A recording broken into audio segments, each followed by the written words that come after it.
Hello everybody, Ollie here. The number one question I always get from people who watch the show, whether they've been watching it for years and years or whether they've only been watching it a couple of weeks, is can you recommend me something to read? So, it's time for another video about the last few books I've been reading. First up, I finished it just the other day, Sara, Ahmed, The Cultural Politics of Emotion. This one's really cool. It's kind of philosophy / sociology, and it's about the role that emotions play in politics. So for instance, there's a chapter on love and like love for one's country. How do we use love in politics? There's a chapter on hate as well, when people talk about hatred in politics. What does it mean that certain groups that we would call hate groups would call themselves love groups? I have a video coming up on that shortly. How are the feelings of certain groups prioritized and certain feelings of certain groups prioritized, and other groups' feelings tended to be pushed away?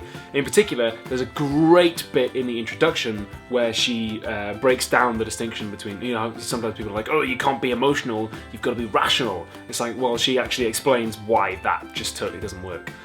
Which I also should make a video on, that's coming up soon. The book does get quite technical, and Ahmed has a particular writing style which it's taken me a while to sort of get into. So what I'd say is her chapter on love from this book, Love and Nationalism, is available free online as a blog post, and I'll include a link to it below. And if you check that out and you like it, then I'd recommend picking this up, because it is really, really good. But just if you can get a free sample, why not? Just dip your toe in that and see how you like it. Cultural Politics of Emotion was a gift from Kelly Emerson, big fan of the show. Thank you, Kelly. Oh, what to go for next? I'm spoiled for choice here. All right, I want to talk about this one next. It just as a brief thing.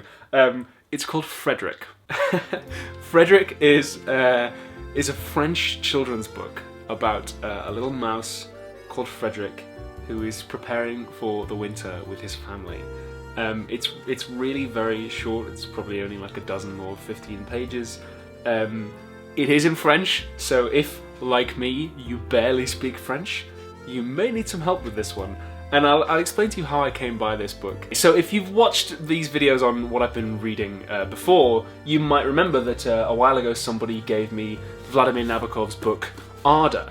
And I spoke in that video about how much I love the book, but also about how much I love the person who gave it to me. And the person who gave it to me speaks very fluent French and has lived in France, and France is a very important part of her life. And I expressed a desire to get better at learning French, anyway. And as a present, they gave me Frederick to work through. I don't know if you can see these illustrations here, but they're all. It's really quite sweet. And it's got a nice little message and a nice little story. So that's something else I've been reading anyway. Okay, getting serious again. Next up, Manufacturing Consent, by Edward Herman and Noam Chomsky. This one came recommended by multiple fans of the show and was, I think, a gift from a fan of the show, a gift from Matt Frost, so thanks very much, Matt. This is Herman and Chomsky's assessment and examination of American media, and their central thesis is that although America doesn't have the United States of America doesn't have sort of state-run propaganda media, nevertheless, the media, in their opinion, for a large part, follows what they call a propaganda model. So it's largely accepting of the government's authority, and it largely takes the government's side.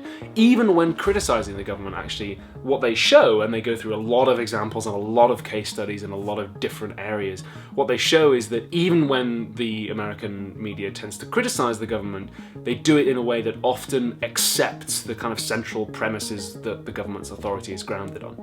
So they talk about Ronald Reagan backing fascist death squads in Guatemala, and the American media was kind of alright with that.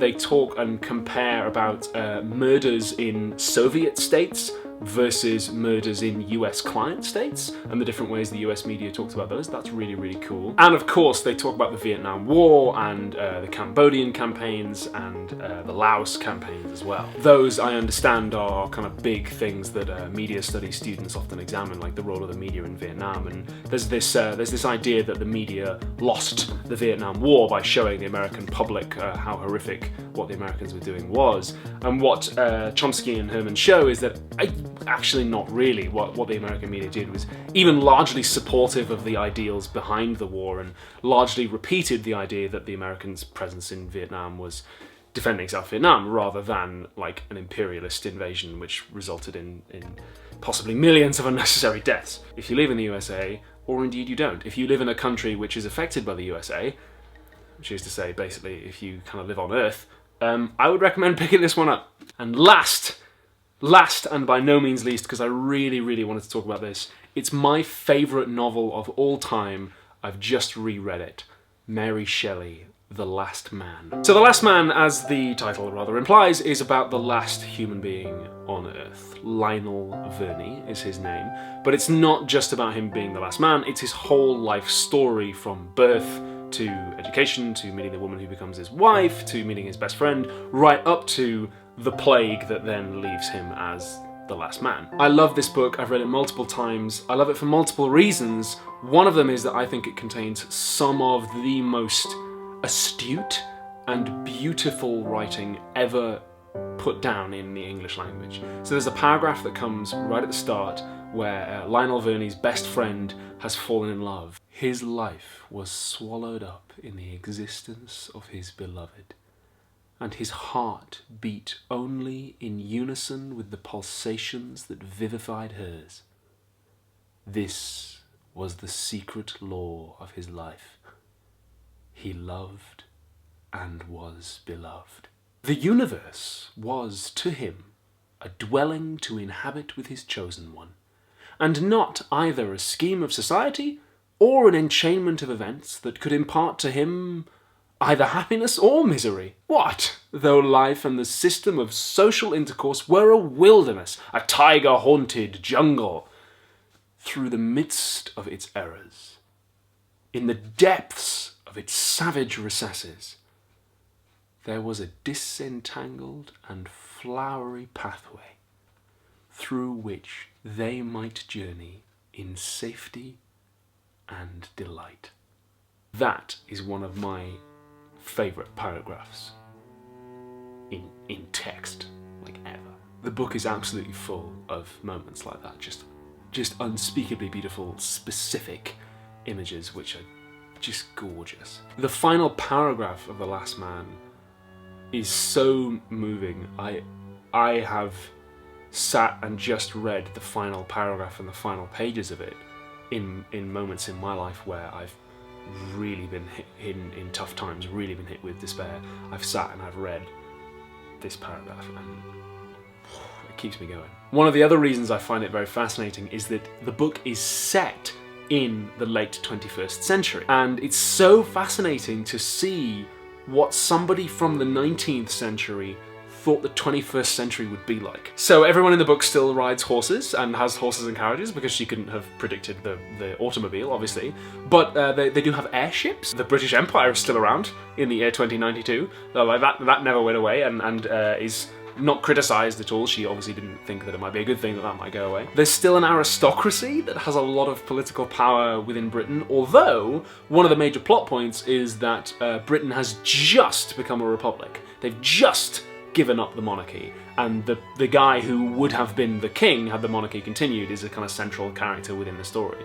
And actually that's quite a good segue into a kind of health warning, shall we say, that since it was written in the 1800s, like, some of it's pretty racist. And there's some other, like, slightly think, oh wow, you really didn't think that would change? Like, the role of women doesn't seem to have advanced that much since the 1830s, according to Mary Shelley. Oh, and there's a lot of stuff in there about how the aristocracy, and in particular Adrian, the guy who would have been the king, is kind of naturally superior, and even though he's not the king, like, he obviously just commands every situation he's in because he's just born superior and born better. So there's a lot of, like, quite gross stuff about that as well. The paragraphs that describe when he meets the woman who becomes his wife are just so, in fact, I'm going to read them to you because why not? This video's probably running long, but I'm going to read it anyway because it's gorgeous. This is the moment where he first sees Idris, the woman who becomes his wife. In what fitting terms of wonder and delight, in what choice expression and soft flow of language can I usher in the loveliest, wisest, best? How, in poor assemblage of words, convey the halo of glory that surrounded her, the thousand graces that waited unwearied on her? The first thing that struck you on beholding that charming countenance was its perfect goodness and frankness.